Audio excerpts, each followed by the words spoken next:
आदाब नाज़रीन, रोज न्यूज में आपका खैर मकदम है। मैं हूं आपका मेजबान मसूद अहमद।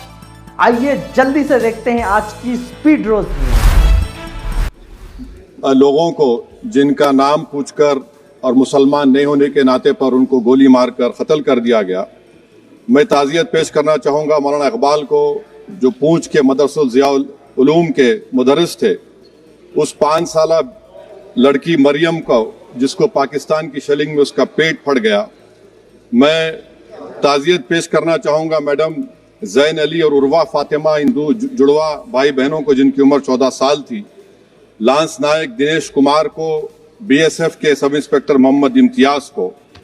मैं शुक्रिया अदा करना चाहूँगा कश्मीर की आवाम का कि उन्होंने पहलगाम के वाक़े के बाद मस्जिदों से ऐलान किया मजम्मत का, बगैर किसी के बोलने पर रोड पर निकलकर उन्होंने पाकिस्तान से आए हुए दहशतगर्दों की मजम्मत की।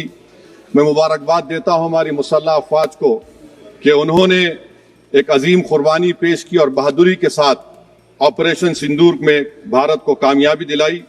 मैं मुसल्लह अफवाज ने पहले 9 दहशतगर्द ठिकानों पर उनको निशाना बनाया और सबसे मेरी नज़र में जो दहशतगर्दी के दिल पर हमला हुआ वो भावलपुर का था और 6 एयरफील्ड, 3 हैंगर और 2 रनवेज को हमने तबाह किया।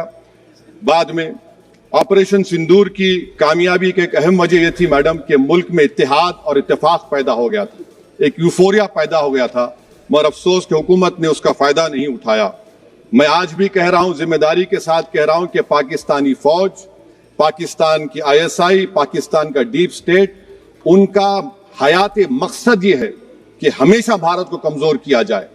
और अगर हमको इन ताकतों को कमजोर करना है तो देश में इत्तेहाद और इत्तेफाक को बरकरार रखना पड़ेगा।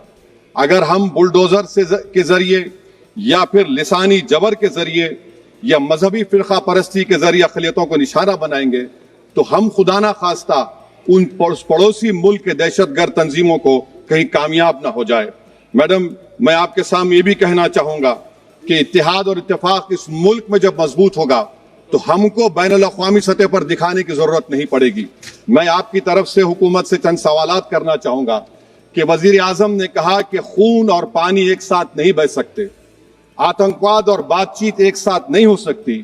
तो मेरा सवाल आपके जरिए से वजीर आजम और हुकूमत से यह है, फिर जिन इंसानों को बैसारा की वादी में मारा गया था, क्या आपका ज़मीर इस बात की इजाजत देता है कि आप ट्रेड बंद कर दिए, पाकिस्तान का एयरक्राफ्ट हमारे एयर स्पेस में नहीं आ सकता, उनकी कश्ती हमारे पानी में नहीं आ सकती, ट्रेड खत्म हो चुका है डायरेक्ट इनडायरेक्टेड, आपका ज़मीर जिंदा क्यों नहीं है?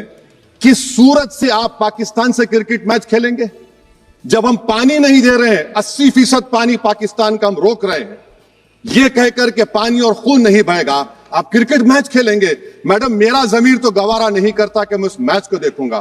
क्या इस हुकूमत में इतनी हिम्मत है कि उन 25 मरने वालों को फोन करके कहे कि देखो हमने ऑपरेशन सिंदूर में बदला ले लिया, अब तुम पाकिस्तान का मैच देखो? बड़ी अफसोस की बात है मैडम। मैडम, अकाउंटेबिलिटी किस पर है? पहलगाम किसने किया?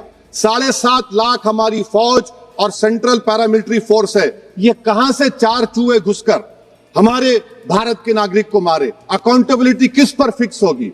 LG पर फिक्स होगी तो LG को बरतरफ करिए, IB पर आती है तो एक्शन लीजिए, पुलिस पर आती है तो एक्शन लीजिए, मगर आप ये समझ रहे हैं कि ऑपरेशन कर दिया और हम खामोश लोग भूल जाएंगे। अकाउंटेबिलिटी फिक्स करना पड़ेगा। मैडम, डिटरेंस आपकी क्या है? आपने सर्जिकल स्ट्राइक किया, आपने बालाकोट किया, फिर ये पहलगाम हुआ, तो आपकी डिटरेंस की पॉलिसी नाकाम साबित हुई, कश्मीर की पॉलिसी नाकाम साबित हुई, 370 हटा दिया आपने एक रियासत को यूटी बना दिया और उसके बावजूद भी दहशतगर्द वहां पर पहुंच गए। तो और अफसोस मुझे इस बात का होता है मैडम कि पाकिस्तान को हम जानते हैं, पाकिस्तान और इजराइल इस पूरी दुनिया में एक फेल्ड स्टेट है और पाकिस्तान के आर्मी चीफ को, जिससे हमारे स्ट्रेटेजिक रिलेशनशिप है, जिसको अपना दोस्त कहते हैं, उस देश का प्रेसिडेंट उस शख्स को बुलाकर खाना खिलाता है अपने साथ जिसके भाषण से हमारे लोग मारे गए थे। तो क्या आपकी खर्जा पॉलिसी कामयाब हुई? आप देख लीजिए। अच्छा, हमारे देश में एक ऐसी तंजीम है जिसका वजूद नफरत की बुनियाद पर और मजहबी अज़वियत को फैलाने के लिए बनाया गया, उनको तकलीफ है सेकुलरिज्म से, सोशलिज्म से। मगर हमारे संविधान के प्रियम्बल में लफ्ज सॉवरेन है।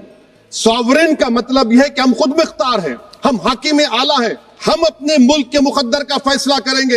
एक गोरा व्हाइट हाउस में बैठकर भारत की सीज फायर का ऐलान करेगा, यह आपका नेशनलिज्म है। अफसोस होता है मुझे सर।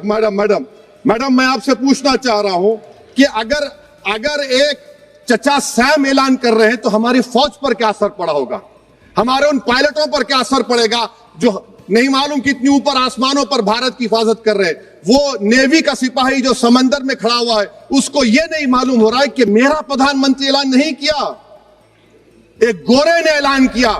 बड़ा ये आपके कैसा होगा ये। मैडम मेरा सवाल हुकूमत से यह भी है कि हम कोई एडवर्सेरियल कंट्री नहीं है अमेरिका के लिए, हम दोस्त हैं, स्ट्रेटेजिक रिलेशनशिप है। क्या क्या एग्रीमेंट हमने साइन नहीं किया, तो क्या ये दोस्ती निभा रहे हैं? मैडम मैं हिस्टोरिकल एग्जांपल दे रहा हूं, क्रुश्चेव और टीटो। क्रुश्चेव ने दबाव डाला, टीटो ने कहा मैं नहीं मानता, मैं नैम ज्वाइन करूंगा। मैडम फ्रांस और यूएसए, डिगोल को जब यूएसए ने दबाव डाला तो डिगोल ने कहा कि तुम दोस्त हो मगर हमारी खारिजा पॉलिसी आजाद ना है। मैडम वहीं पर आप देखिए गुजराल साहब, जिसको कहते सबसे कमजोर थे, वजीर आजम थे, उन्होंने बहादुरी का मजारा किया, रिफूलिंग करने नहीं दिया। वियतनाम 20 साल यूएसए से लड़ा मगर झुका नहीं, और हम उनको बोल भी नहीं पा रहे। हम तो कोई दुश्मन मुल्क तो नहीं है अमेरिका के, ये आपको समझने की जरूरत है। और मैडम यहां पर वजीर खारजा ने कहा वो चीन गए, डिप्टी चीफ ऑफ स्टाफ ने कहा कि चीन के इक्विपमेंट एक लाइव लैब था हमारे उनके लिए। क्या आपने कहा चीन को कि तुमने क्यों दिया पाकिस्तान को हथियार? आप नहीं कहे। और मैडम आप जानते हैं कि रक्षा मंत्री ने कहा कि स्विफ्ट एंड प्रोपोर्शनेट। तो फिर जो इंडोनेशिया मिलिट्री अटैचे ने कहा कि हमको कहा गया मत मारो, हम सेल्फ डिफेंस में भी नहीं मार सकते थे पाकिस्तान को। और अगर आप ट्रंप के बयान को गलत कह रहे हैं कि 5 एयरक्राफ्ट नहीं गिरे, मैं यकीन करता हूं आपकी बात का।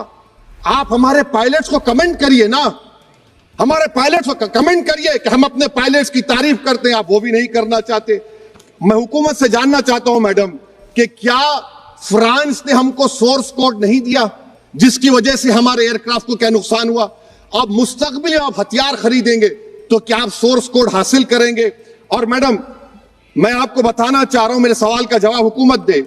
हमारे पास सैंक्शन जो स्क्वाड्रन है 42 है, 60 साल के बाद सिर्फ 29 काम कर रहे हैं। पाकिस्तान के पास 25 हैं, चीन के पास 50 से ज्यादा हैं। 11 साल से आप सरकार में हैं, सबमरीन नहीं है, थर्ड एयरक्राफ्ट कैरियर कहां पर है आप बताइए। और मैडम FATF में लाना पड़ेगा आपको। अगर आप विश्व गुरु हैं तो हम आपको चैलेंज कर रहे हैं, आप G7 के कंट्रीज को, GCC को और चचा सैम को राजी कराइए कि पाकिस्तान को, मैडम खत्म कर रहा हूं, FATF में दोबारा लाया जाए। मैडम ऑल पार्टी मीटिंग हुई, देखिए कितना कॉन्ट्रडिक्शन है केंद्र सरकार में और स्टेट सरकार में। ऑल पार्टी मीटिंग में था, केंद्र सरकार ने कहा कि नहीं, बैसारन मिडोस पर तो कोई जा ही नहीं सकता, जून से पहले इजाजत लेना पड़ेगा। बाद में हमको मालूम हुआ कि साल भर खुला रहता मिडोस सिवाय बारिश और स्नो के। ये कॉन्ट्रडिक्शन है केंद्र सरकार में। वहां पे मैं हुकूमत से मुतालबा करता हूं मैडम आपके जरिए से कि कौमी सिक्योरिटी को, नेशनल सिक्योरिटी को, खारिजा पॉलिसी को, फॉरेन पॉलिसी को राजनीति का मुद्दा मत बनाइए, राजनीति का मुद्दा मत बनाइए। ये हमारे मुल्क में मुफाद होगा, हमारे मुल्क के इत्तेहाद और एकजुटती को आप एक वोट का जरिया मत बनाइए। और मैं एक आखिरी बात पूछ रहा हूं मैडम, क्या चीन ने हमसे कहा था कि सीज फायर कर लो? और कैसे पाकिस्तान ने हमारे पायलट्स की बातों को सुना कि हमारा कम्युनिकेशन एनक्रिप्ट नहीं है? मैडम आखिर में मैं अपने शेर से इस अपनी बात को खत्म करूंगा कि अपने ही हाथों से सर अपना कटाना है हमें, मादर हिंद पे भेंट चढ़ाना है हमें। किस तरह मरते हैं एहरारे वतन भारत पर, यह तमाशा है जो दुनिया को दिखाना है हमें। यह मैं भारत की उस बहादुर फौज के नाम पे करता हूं, मुसल्ह फौज के नाम पे करता हूं। यह शेर कहने वाला कोई बीजेपी का नहीं था, यह शेर कहने वाले का नाम शेर था, शहीद अशफाकुल्लाह। मैं फिर से हुकूमत से कह रहा हूं, पाकिस्तान टेररिज्म करेगा, आप तैयार हो जाइए। आप चीन से मोहब्बत कितना इम्बैलेंस हुआ ट्रेड का, कितना इम्बैलेंस हो रहा है चीन से। अच्छा, जब गलवान हुआ उस वक्त भी ट्रंप ने कहा था कि मैं बात करूंगा, हमने कहा नहीं बात करेंगे, जरूरत नहीं है। आज ट्रंप हमारे से पहले बोलता है इज्जत नफ्स भी कोई चीज होती है, इख्तिदार में कोई यहां रहेगा कोई वहां रहेगा, मगर इख्तिदार में इकबाल होना चाहिए। बदबख्ती की बात यह है कि आपने इकबाल को खो दिया। बहुत बहुत शुक्रिया। आज की स्पीड रोज न्यूज में बस इतना ही। मिलते हैं अगली न्यूज में।